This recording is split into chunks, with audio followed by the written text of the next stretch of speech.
A peaceful resolution.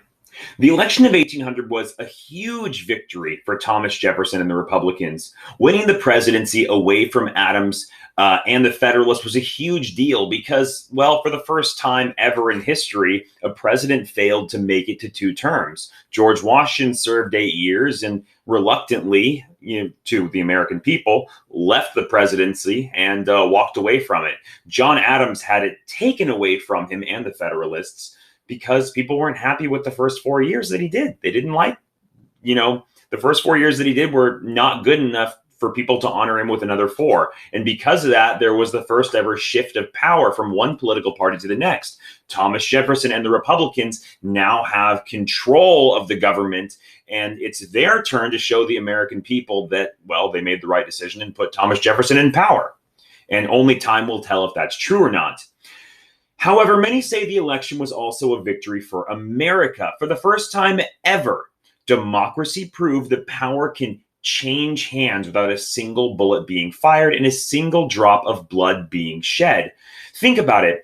Throughout all of history, everything that's ever happened before the United States, if there is a power shift in Europe during a monarchy from one family to the next family, there's probably bloodshed, there's a war, there's an assassination, who knows what.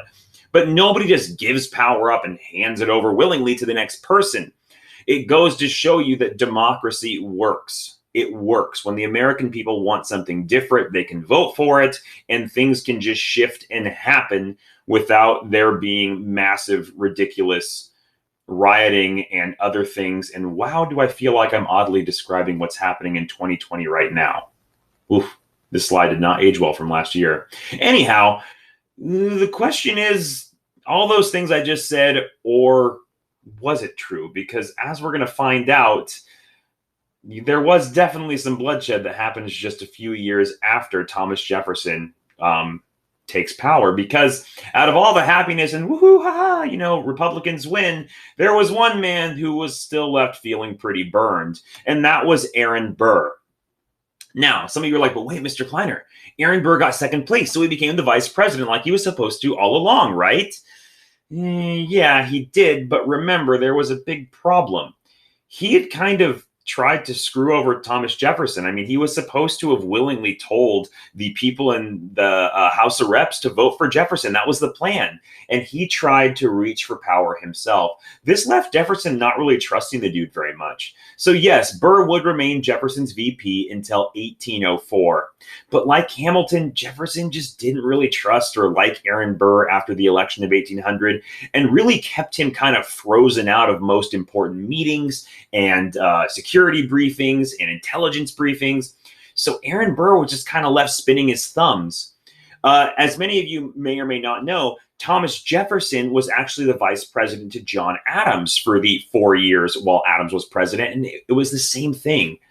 Basically, Jefferson said, why the heck am I doing this? Like, Adams doesn't like me. He's not bringing me into any meetings. What's the point of me being vice president to a president who doesn't like or trust me? Same story went for Aaron Burr. So being the VP brought him no happiness. He didn't feel like he had any power. And basically in 1804, with the new VP system, Jefferson straight up said, hey, man, I'm running again, and I don't want you as my VP. And with that, Aaron Burr loses his job as the VP and decides to look for power elsewhere, and decides that the best thing he can do is, I'll be the governor of New York. Couldn't be the president, whatever. I'll be the governor of the state that I'm from. But remember, Alexander Hamilton lives in New York too. So here's what ends up happening. Aaron Burr puts in his bid for governor. People think that he's going to win. And again, Alexander Hamilton comes out of left field and starts blasting the dude in newspapers, in political circles, doing everything he can to use all of the charm and things that we talked about that Hamilton has to remind people Aaron Burr is a bad choice for being leader of anything. Don't choose Aaron Burr. And again, Aaron Burr loses. Aaron Burr already hated the dude for pretty much tanking his one shot at ever being the president. And now Hamilton has made it his personal mission to successfully keep him from being the governor of New York. And Aaron Burr's had enough. Now what Aaron Burr is doing is a illegal but common and gentlemanly thing that men would do back then. When you got serious beef with somebody back in the day, you challenged them to a duel. Now, the dueling etiquette is super weird, and it's very, very specific, and all of it was very, very secret because it was illegal. There was never a time in America when you could legally challenge someone to a fight to the death. What you should know in many cases, when you challenge someone to a duel, you're kind of trying to flex on them. And what you're hoping is that the person who you challenge will openly and publicly apologize, kind of making themselves look weak to you. And most duels ended not with an actual battle, but instead they ended with one of the people apologizing to the other one and saying, I refuse the duel. I apologize for if I offended you, making themselves look weak. In the case of Hamilton and Burr, it didn't go that way. Hamilton refused to apologize. And instead, a duel was had on a small island. I think it was outside of New York. And during this duel, there's a lot of controversy as to what happened, but effectively Aaron Burr shot Alexander Hamilton in the midsection, and he died within a day of that injury. So what happens to Aaron Burr? Well, Aaron Burr never recovers from this. He has to flee to the South as he's wanted for murder of one of the most high-profile political figures in all of the United States.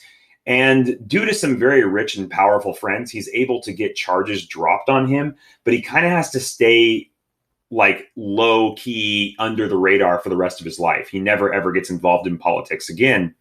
However, Alexander Hamilton's life is cut short. And he never gets a chance to become the president. Moreover than that, he was the founder of the Federalist Party. And with him being dead, the party fizzles out and falls apart just a couple of years after he dies. And really, we don't ever see a future of the Federalist Party. So although like it seems like one man's death could not have that big of an effect on the entire country, a lot of people believe that it does. And we'll talk more about that in the coming weeks when we start to talk more about foreign affairs. So it's been super fun. This is actually the end of my quarantine. I'll be back at work tomorrow in the chair that I should be in behind my real desk. And we have one more video before we go, which is a History Channel thing about the assassination, the duel between Hamilton and Burr. Looking forward to seeing you all on Zoom tomorrow, or I guess today, now that you're watching this video. See y'all later.